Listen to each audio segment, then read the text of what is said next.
You can see some fun pictures of the set design and the costume design. Are we good to go, Heidi? I'm going to come introduce you, if that's okay. Sure. I see some familiar faces out there. Get my exercise and my heels. Some unfamiliar faces. Hello, everyone. Thank you so much for joining us this evening, and thank you so much for your patience as we get all of our technical elements set up. It's our first year using the projectors and the images, so we're all on just a little bit of a learning curve, so we thank you for your patience. My name is Heidi Schmidt. I am here with the Colorado Shakespeare Festival, and we have a couple of sponsors that we would like to thank before we pass things over to Bianca. First of all, we'd like to thank the Boulder Public Library for hosting these lectures and very generously making this space available so that we can bring you into these shows that we love so much and so that you can come learn more about Shakespeare and about the production that we are putting on. This year, our education department is also very grateful to have 3 educational partners on board who provide us with funding for camp scholarships, for subsidies for schools so that we can take our school touring programs to Colorado schools at no cost or at reduced costs to them. Those sponsors are White Wave Foods, Liner Law, and Haynes and Boone, and we are very grateful for their support. And at this point, I want to introduce Bianca Gordon, who is a PhD student at CU Boulder and a fantastic dramaturg. She's been with us, is this your 3rd year? 4th, I think. 4th? Yeah, she's awesome. So Bianca is, of course, here to talk to you about Othello. All right, it's all yours. Thanks for the setup, Heidi. Thank you all so much for being here tonight. You see some familiar faces and some new faces. When we start these things, I never know who knows what a dramaturg is. So if you've never heard of the word dramaturg, raise your hand. Okay. That's totally fine. That's a conversation I've had with all of my relatives at some point, so that makes sense. Yeah. So I like to think of a dramaturg as someone who does play analysis. They think about the structure of the play, the content of the play. They do research about the play. What do we need to know to understand this world and put it on stage? And then practical application. How can we, again, take that research and make it make sense to the audience, to the actors, to the director? So in some ways, I think you are all, there's a little dramaturg in each of you because you're thinking about the content and the structure of this play. So it's a room full of dramaturgs, really. So when I started my research for Othello, I watched this documentary on PBS, Shakespeare Uncovered, and this actor, David Harewood, said, if you do not understand Othello, I don't think you understand yourself. And David Harewood's interesting. He's the first black actor to play Othello at the National Theatre in London. So I, first of all, appreciated his opinion. And then there's the humanist perspective, you know, things that are timeless in Othello, jealousy, betrayal. But now that we're a week into rehearsal, we are really talking a lot about the way these characters have limited perspectives. They do not understand what they have done. When Desdemona marries a war general, she does not, she's limited in her understanding. When Cassio hurts Montano, he's limited, he does not understand what he's done. So as we move forward, I love that quote, and I challenge you all, how are we going to understand this play? All right, so this play, here are the characters. Who has seen a production of this play before? Okay, so a lot of people are familiar with this play. Who's read it, maybe? I saw some people walking in with the play under their arm. That's wonderful. So I want you guys to tell me, how does this play, we're going to talk about how it starts, what happens in the play. Before the first scene, the first moment of this play, some things have happened off stage in the past. So you guys tell me, what's something that you know that's happened in the world of Othello before the play starts? I saw a lot of hands up on people who've seen it before. All right, sir. There was a great victory. There was a great victory. Okay, yeah. Like a marriage of sorts? No, a military victory.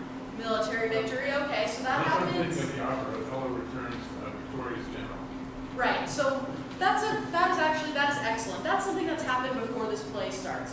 Othello is a war general. He's hired by Venice to, you know, do war for them, and he has a lot of acclaim for that. He's been very successful for that.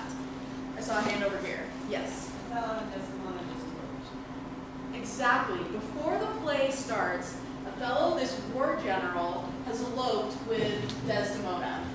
kind of one of the central characters here. She's the daughter of Burbage, a Venetian senator, and the play starts with some people who are pretty upset about this marriage. Anything else? Oh, sir. Iago got passed over to become Othello's second in command. That is an essential thing that has happened before the play even starts. And in our production, we'll actually do a little bit of that on stage in the prologue. We will see the Duchess of Venice blessing Othello as he's crossing the stage, he has a moment where he sees Iago and then moves on to give the promotion to Cassio. And so we see that in our production. You are absolutely right. That's an essential piece of the story that happens before the play even begins. So we have this Venetian world happening on the side over here. The way our play starts, Iago is talking to Rodrigo. Rodrigo's talking to Iago. They're both pretty upset. Rodrigo is a Venetian gentleman who wants to woo Desdemona. He's been giving Iago a lot of money to make that happen. And so he's pretty upset. He's heard about this elopement with Othello and Desdemona. And Iago is furious because, as we will see on stage, he's just been passed over for a promotion. So what they do is wake up Burbage, Desdemona's dad. He does not know that this has happened, and he's pretty furious as well.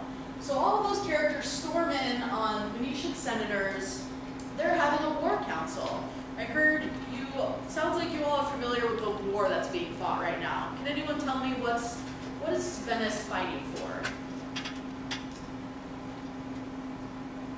All right, I love it.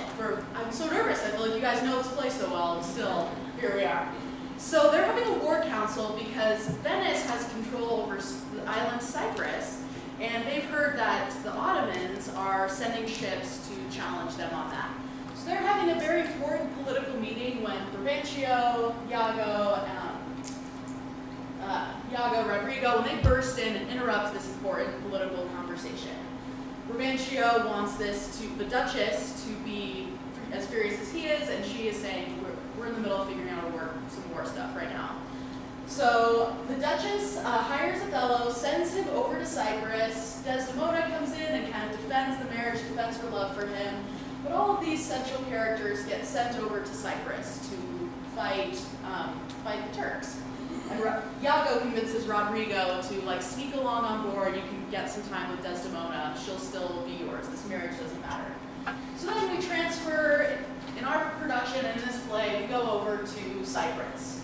So it sounds like maybe one of you mentioned that when they arrive in Cyprus, they find out that the Turkish ships have been destroyed by a storm. They don't actually need to do any fighting. So as soon as they arrive in Cyprus, they have a huge party. They say, we're going to celebrate this marriage, free beer, everyone just have fun, celebrate. That's actually, we talk about kind of the order of things. They're excited that the Turks have been defeated, they're going to celebrate the marriage, and on top of it, free beer. So that's what they're telling the locals to get excited about this party. Iago convinces Rodrigo to challenge Cassio, the gentleman who's been promoted, and challenges Rodrigo to fight Cassio. Cassio has a problem with drinking, and Iago convinces him to drink. And at this big party, he wounds Montano, who's the governor of Cyprus. So then Othello has to do all this damage control with Montano, and Othello takes the position away from Cassio because he's wounded Montano at the party. And here we have the crux of where Iago enters in for the plot. What does Iago say to Cassio? He asks Cassio to talk to Desdemona and say, Desdemona will get you your position back. Desdemona is the one who can help you get back into your position of power. So things happen with a handkerchief, and slowly Iago is telling Othello that Desdemona has been unfaithful. So this play is a tragedy. I won't spoil the ending for you. Things don't go well for my main character. Some laughter, it's not a comedy. But you'll have to come to our production to see how things end up. So some background on the play. The traditional dating of this play is 1603 to 1604. Scholars aren't exactly certain about when the play was written.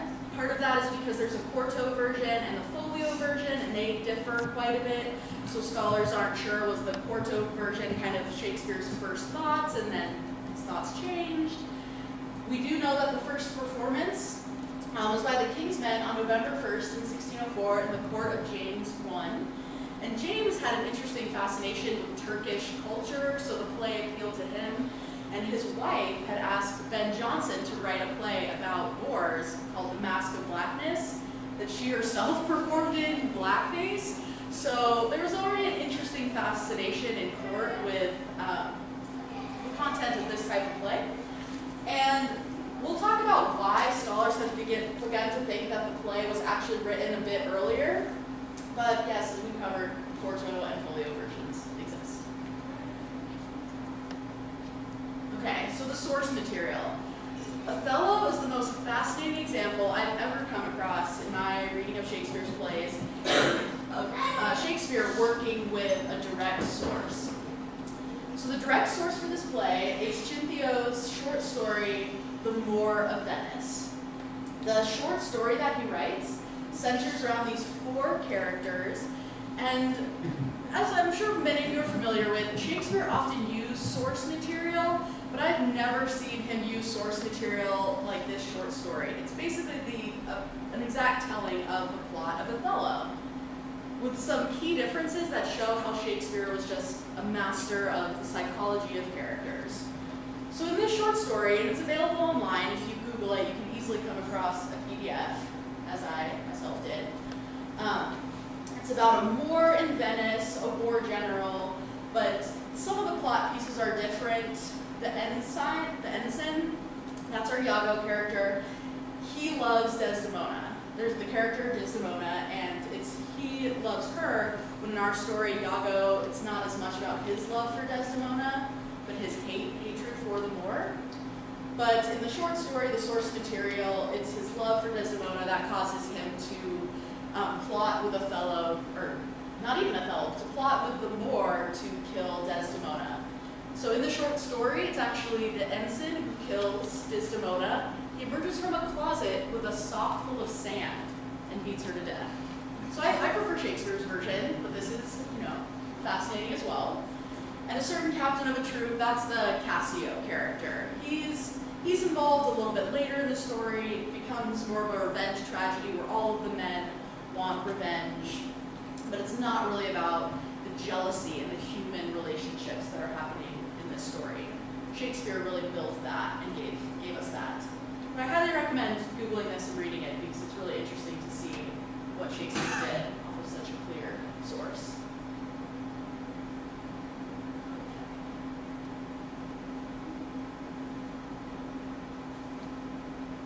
So our second essential piece of source material, and this is the reason why scholars are starting to think that maybe it was written a little bit earlier than that 1603, 1604 dating, is this gentleman, Massoud, who was an ambassador to Elizabeth's court. He came from August to December in the year 1600 to talk to her to negotiate an alliance against Spain. And so in London, in Elizabethan England, there was a Moor in the court, in Elizabeth's court, making political negotiations that was causing a huge stir. Everyone was talking about this. Him and his party were there for 6 months, and so Shakespeare and Londoners in 1600 would have had very real encounters with actual Moors. There were some people who did not like that the Moors were there. That was part of the atmosphere that was going around with this visit with this ambassador. And at the time, the Lord Chamberlain's men performed in court in the December season. And so we know that Shakespeare would have had direct encounters with this political situation, that the audience would have been aware of Moors traveling to England, doing political things. And so that's why some of the scholarship that I've read moves the dating a little bit earlier, because that happened in 1600. So maybe Shakespeare started writing Othello after an encounter with this gentleman, or at least some of the rumors and the gossip going around his 6-month-long stay in England. So I think that's really fascinating. more than a short story, an actual human encounter might have inspired the story. So our production of this play is set, begins in Venice, kind of in this time period. We're doing a non-specific period setting. So what are some interesting things to understand about Venice in this time period? Part of Venice's power was that they were very important for trade. So Cyprus was a key trade location for them, and part of the stakes of all the political things that are happening around Cyprus has to do with Venice, and that truly in 1600 their power was declining when they lost Cyprus to the Turks. Venice was the pleasure capital of Europe, and so that's really important because Iago has a moment where he tells Othello, I know Venetian women. And Venetian women were known to be pretty modest if they had one or two lovers on the side.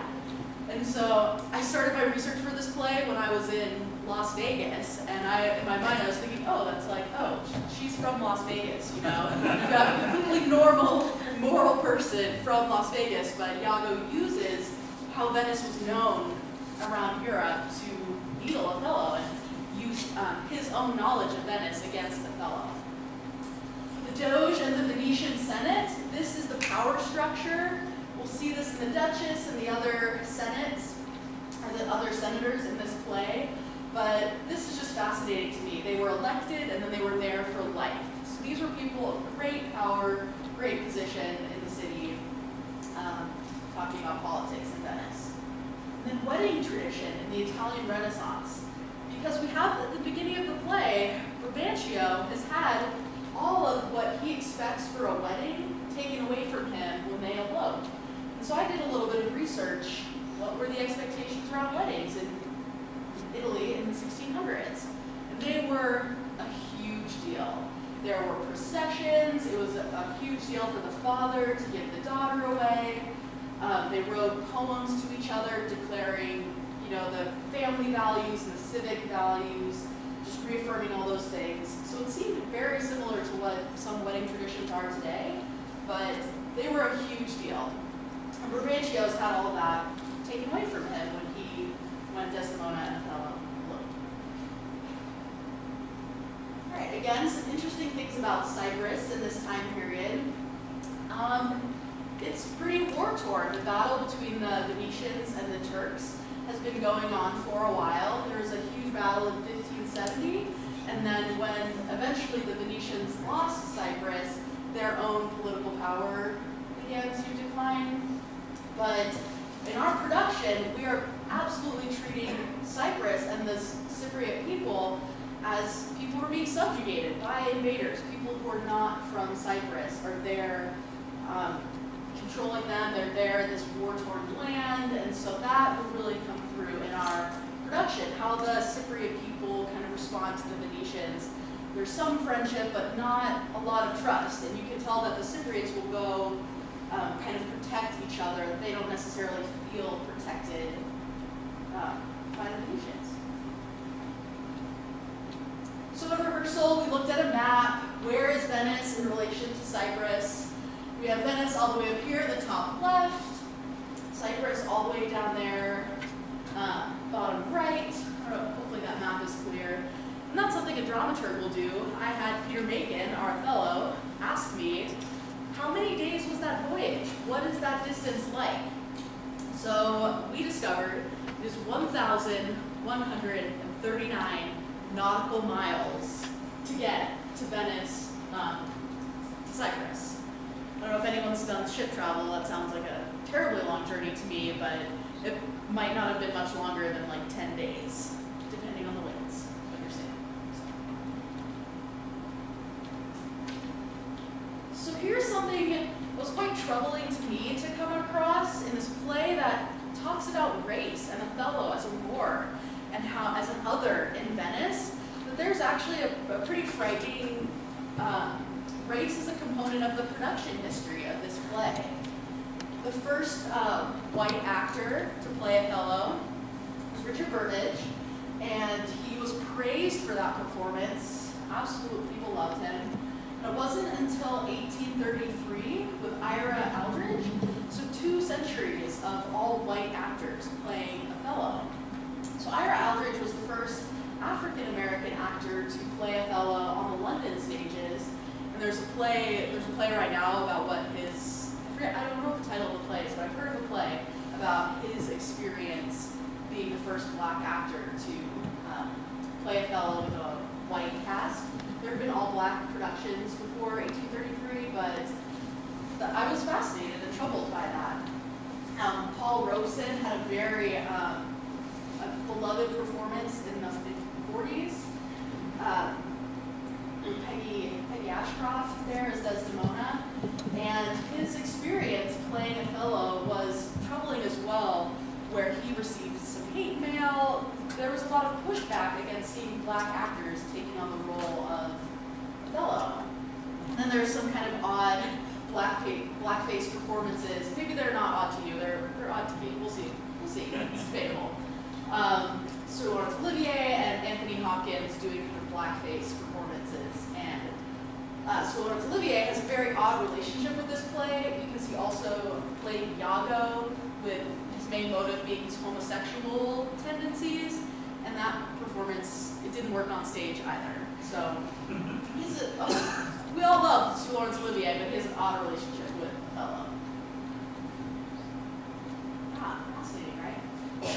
So what do we do as dramaturgs? But we read the essays that have been written about these plays, and there are so many great minds that have tackled them. A lot of scholars tend to look at this play, Othello, and look very closely at Iago. He is really, for Harold Bloom, Iago is the central force, the central character. His love of power is driving the chaos, driving the death. So for Harold Bloom, it's all about Iago. For another scholar, Marjorie Garber, she looks at gender and class and race, and how, as this moment in England, the crisis, just social transition, how do we see gender and race and class playing out in this play? She thinks that Venice is this place of reason, and Cyprus is this place of wildness. She looks at the light and the dark elements of this play, and so there's many interesting critical opinion of this play out there, but I'm sure what you want to know about is our production. How are we going to put this on stage? That's a photo from rehearsal. We have Jeff Kent at the top there as our Iago. Peter Macon, who's played this role at the Oregon Shakespeare Festival, many places across the country. He's incredible. Sam Gregory is our Montano there, who's wounded at the party. Again, we've set the play in a non-specific, it's not a 1920s Othello, it's non-specific period. It's happening in that 1570s, 1600 time period. They've got all their fake swords on their belts, that's wonderful. We'll get you some production costume photos now.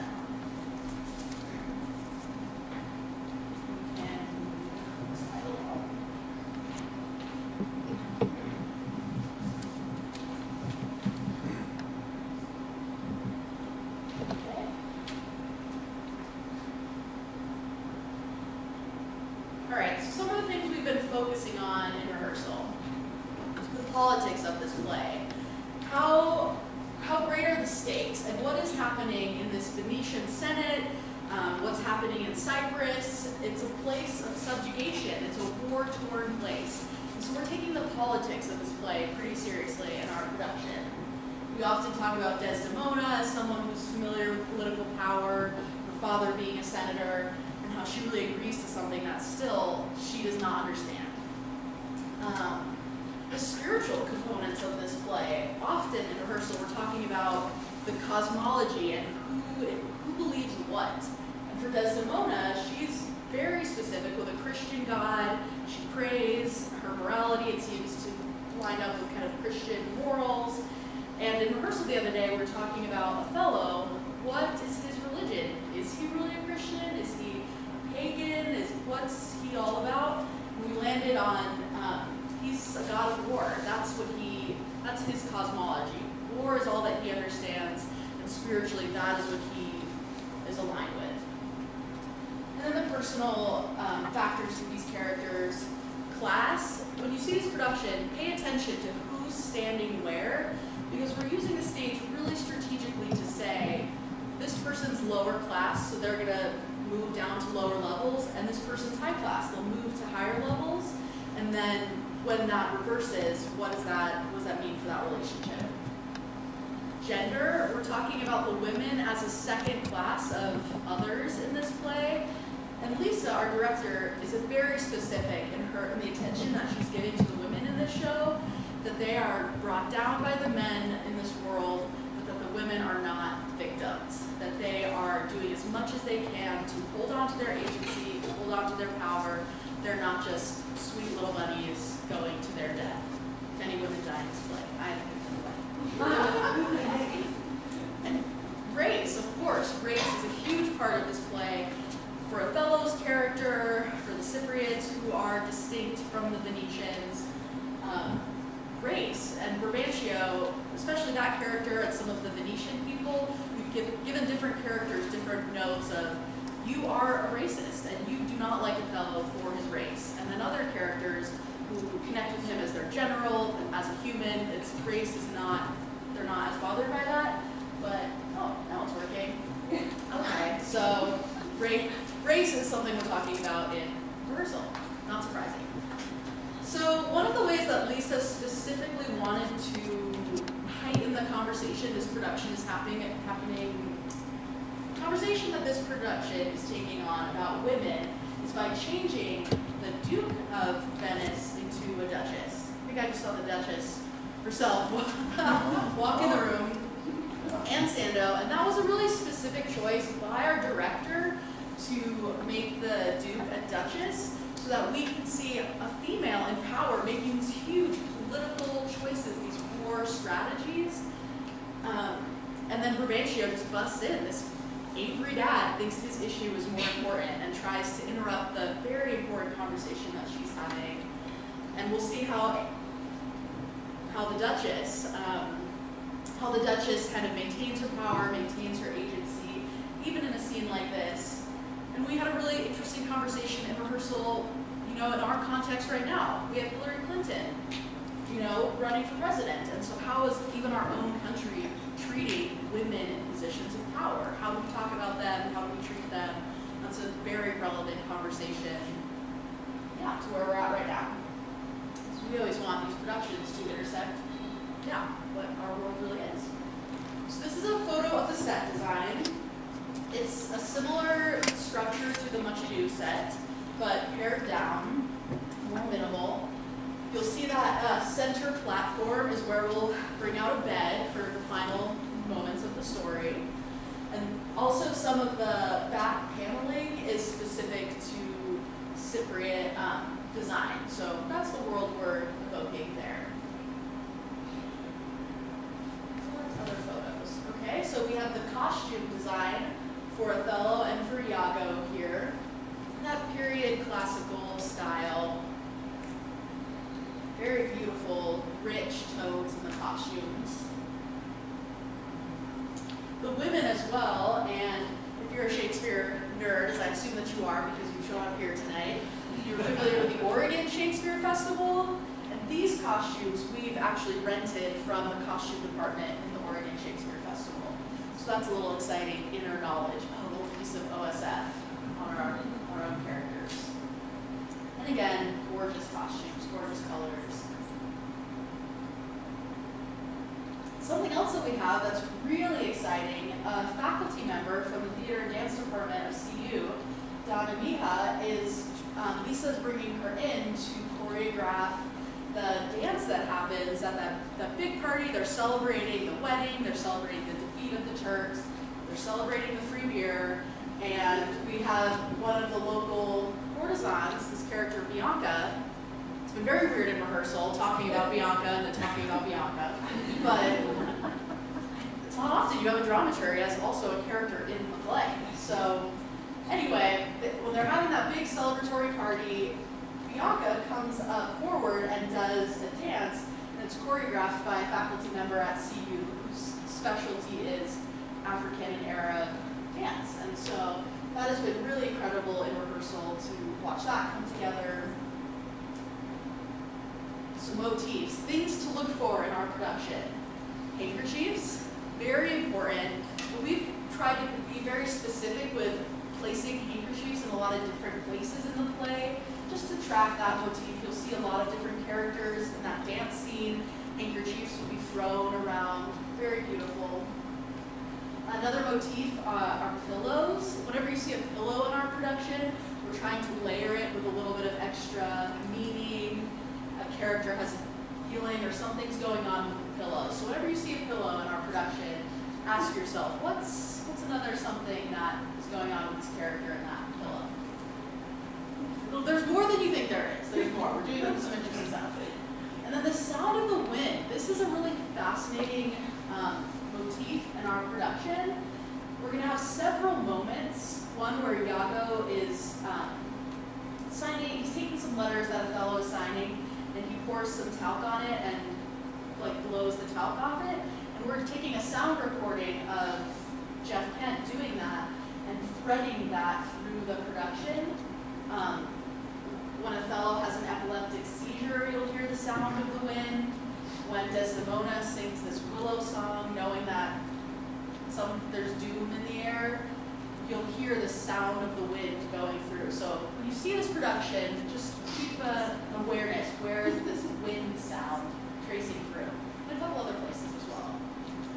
And then in terms of motives, I just have to say it because it's so central to what our director is all about in this production is sexual jealousy. How that's really a key motive between these characters. And I've read some essays that kind of dismiss the relationships of these characters. Oh, well, Othello never could have slept with Amelia. Oh, that's ridiculous that would have happened. But in our production, we're taking that very seriously. The sexual history and the jealousy going on between these characters. So now I have had so much to say. What are you all thinking? Any questions of me? Questions about our production, about this play? Any thoughts about this play that you would just like to put on the table? Yes, ma'am. Why did Othello and Desdemona elope? Right. That's an excellent question. Could you repeat it, please? Repeat the question. Thank you. Why did they elope? Not marry with her father's blessing. Right. Why did they elope? Why did Othello and Desdemona elope? I actually, off the top of my head, in the text, I'm not sure of an answer. Maybe someone else knows. We do know, we have mined in our specific production that Burbage is pretty racist and has brought Othello in to talk at the parties. That's how Othello and Desdemona met, kind of as like entertainment. And Desdemona really fell in love with him, hearing his stories, hearing about his life. And Burbage has a line where he's trying to, be upset, and he says, the Duchess better be upset too, otherwise pagans and bond slaves and pagans are what this Venice is going to turn into. And so I would say that maybe they eloped because they're passionately, madly in love, and so they just wanted to get married. And then in our production, they're aware that Burbage might have had some pushback there. And Othello's a great war general. He's fallen in love for the first time. He might just take what he wants and get married, and Desdemona loves him passionately, and so I don't know a specific answer in the text, but that's how our production is kind of taking that on. What an excellent question. I love that. Any other? Yes? Yeah. When Shakespeare did the original story and the design play, did he do any big plot changes that we would say are really Shakespearean? Yeah, absolutely. There are several plot changes. The Moor and the ensign, the Iago character, they come together and they murder Desdemona. Actually, Iago is the one that murders her, so that's different than what Shakespeare did. And then the rest of that's only about halfway through the short story, and the rest of the play is kind of arguing about who's to blame and who's going to be punished for that. And so that's where the ensign in the short story starts to blame this other captain, who's Shakespeare's Cassio. It becomes a revenge tragedy with every person, the Moor, the ensign, the captain, the Desdemona's family. Everyone's trying to get revenge over her death. It's not really about the love that existed between the characters. even though that's the difference, is that the ensign loved Desdemona, whereas on our production, it's not really about Iago's feelings for Desdemona. And so my take on it is that Shakespeare has had this source material, these ideas, these plot points, but he really minds the psychology of being lied to by your best friend, and Iago as a central figure weaving all of these webs and how they intricately come together. There's an incredible exploration of psychology, sexuality. We talk about what would it mean to have your best friend, the Iago character, who Othello has been in war with, been in the trenches, to say, I don't want to say this, but I think your spouse, watch out, your spouse might be talking to the neighbor a little too much. Someone you trust, someone you love telling you that, how would that really rock your world? And so I think there's a psychological exploration that Scipio's short story is more like a fable, the way that it reads to me. You know, the Moor in Venice, the characters don't even really have names except for Desdemona. And so take a look online and then let's have a conversation, because the short story feels like a fable, and then Shakespeare's play seems like this exploration of psychology and sexual jealousy. Yeah, other questions, thoughts? Yes? So, this play was performed in the court of the king, Yes. and I'm wondering, a lot of plays have a surface content, and then they also have a political agenda, or they're trying to make statements about what's going on in the politics without Right. coming right forward and saying it. Do you have any, did you do any work on why this one was in court as opposed to some of the others? That's a fascinating question, because you're right. Often there's these underlying political suggestions that can be talked about outright. Say it openly. I don't have a specific, that did come up in my research as much. It's interesting though to think of it being performed in the court for James, who had this fascination with Turkish culture, and again his wife had that as well, and so was Shakespeare playing to that. But if he had written it earlier than the 1603, 1604, then it would have been under Elizabeth. And it's fascinating. What would that have meant for the politics of this play? I'm not totally sure. I didn't read anything other than that. We're now starting to think of it being earlier, that it would have been written under Elizabeth, but not performed until James. And so, yeah, fascinating. I'll let you know if I come across a nugget in my research. Yes, sir. Yeah. How did you choose to become a dramaturg as a career? Oh, that's such a wonderful question. I had studied abroad in London as an English major, and I'd studied at the Globe and just felt so alive there, and I loved it so much. And I'd taken an intro to theater class where the professor was a dramaturg. She was the original dramaturg for Jersey Boys. And so I was trying to convince my parents, like, why should I continue to study Shakespeare? What could I do with a degree in that? And I know some of you are having that conversation, maybe, but I told my parents, I was like, well, I could do that dramaturg thing. I could be a dramaturg, maybe, having not really given it any thought. And then the more and more I started to look at what dramaturgy is, it's really, really an incredible thing that really kind of fits my personality. So thanks for that gem of a personal question. I love that. Heidi, are we out of time or how are we doing? We've got a few more minutes for a couple more questions, or we can Okay. wrap it up and do the drawing. It's your call. You seem like you have a question. Why didn't Othello choose Iago?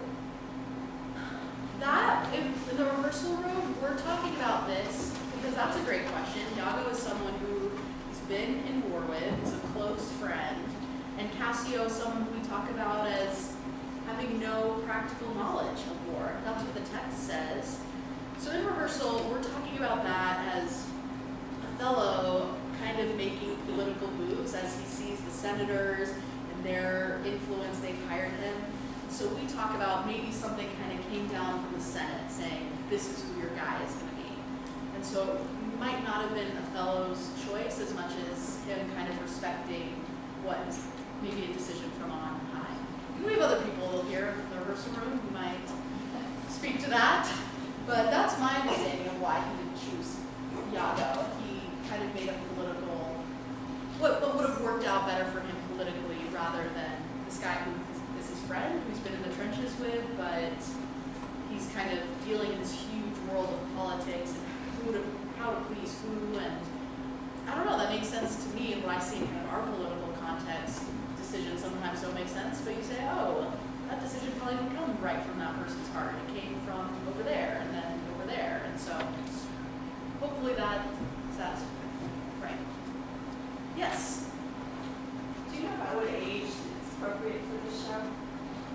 That's a great question, because there's adult content in this show.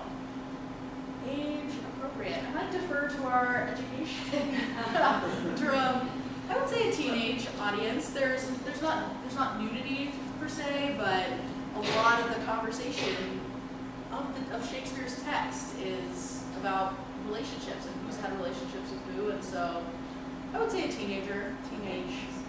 I think it's always a parent's discretion that not all 13-year-olds are created equal, and not all parents parent their 13-year-olds the same way. So I think, as what Bianca just said, that there are some issues of sexual jealousy, some violence, and then I think it's up to the parents to decide whether they want to have that experience with their kids and talk about it, or whether they want to wait a few years. Does that give you enough Yeah. info? I know usually you have a show that's more family friendly, and some that you say maybe not, but this one's not either.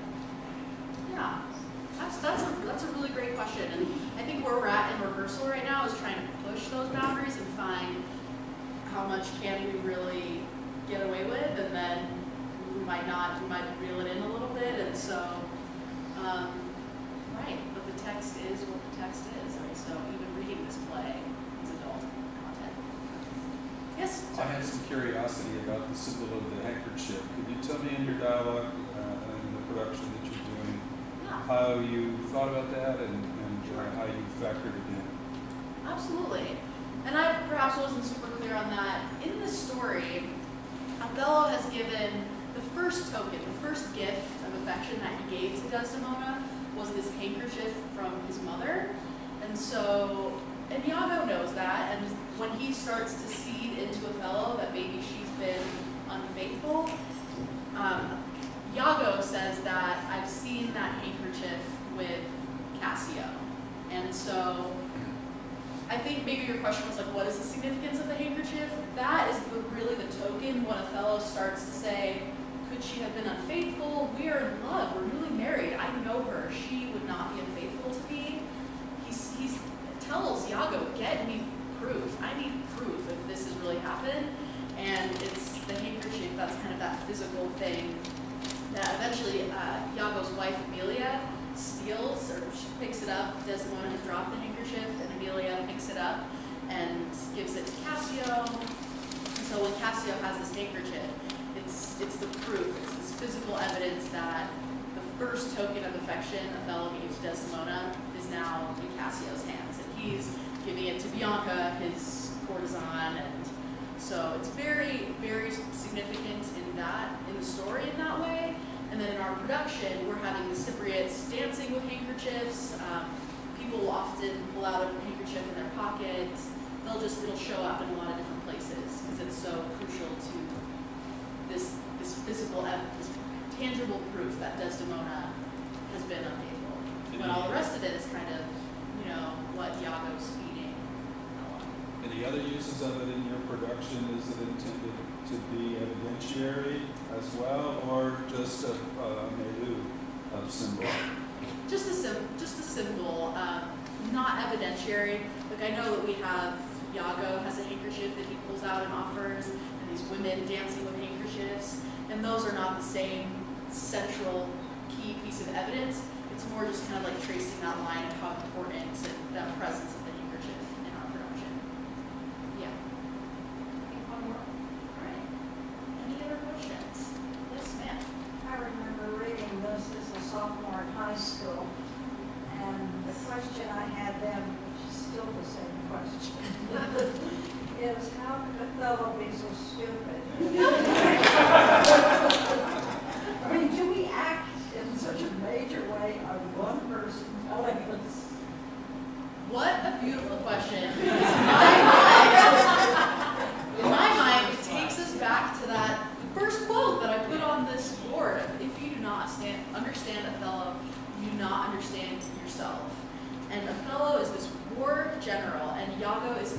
friend. Like, they've been in the trenches of war together for 9 years. And so when I start to think about that, someone who had been my best friend, we've backpacked together, we've really been in it together, and if they were to tell me, I think, like and Iago's so sneaky, he says, I don't want you to be jealous. I don't want you to see what I'm seeing. Don't, like, look at Cassio and Desdemona hanging out, but just seeds it that way. I think it's possible. I totally get it. If my best friend came and said to me, like, your spouse, like, I think they're, and really Othello's not having other counselors talking to him. He's not getting other opinions. And Lisa, our director, is being very careful. You never want Othello to look stupid. You never want him to look foolish when some people have that question. How could you be so stupid? And he's getting his counsel from Iago, and he feels like an other. He has married a stranger in some ways. Their relationship is still, they haven't been together that long. He and Iago have been together for a pretty long time. And so, does that question still confound you? How could Othello be so? Well, I guess when I think of how many people listen to a newscast and assume it's true. Crazier things have happened, honestly. Well, how could? Well, thank you for that question. Thank you for being here tonight.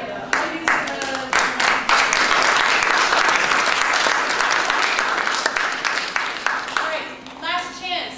Did everybody get to throw their name in for the drawing? No.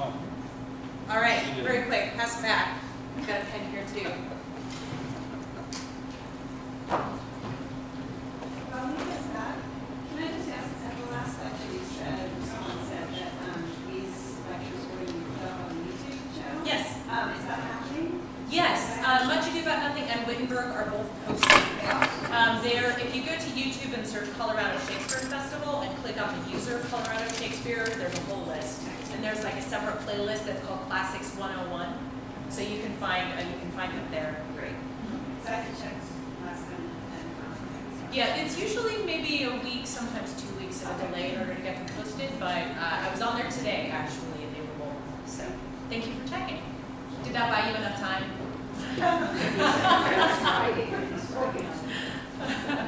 All right. Well, maybe we'll throw if somebody has a last question for Bianca or any other questions, or maybe I should just make sure you all know that Othello opens on June 27th. So that's just in a couple of weeks. We are very excited about this production. It's been lucky enough to spend a little time with the director, Lisa Volpe, and she is fantastic. So please come see the show, and come on down. What do you think, Bianca? Are you willing to hand over that privilege? I'll see more power. All right.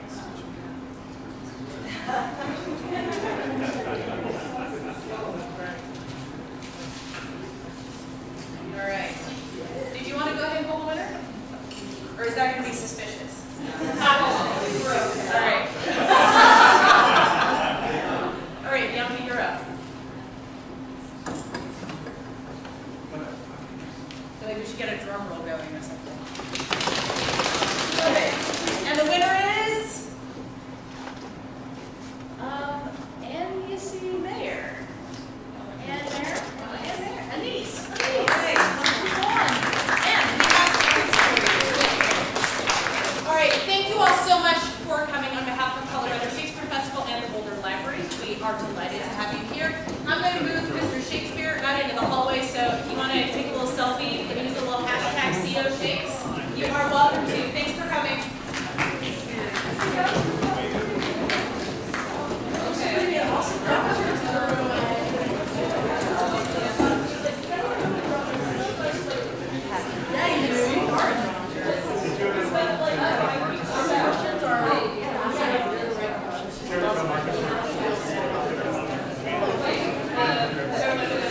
She just wanted to know if it was appropriate to children.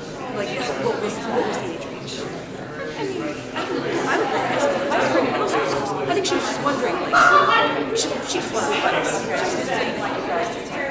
Oh, no. No, she just wanted advice on it.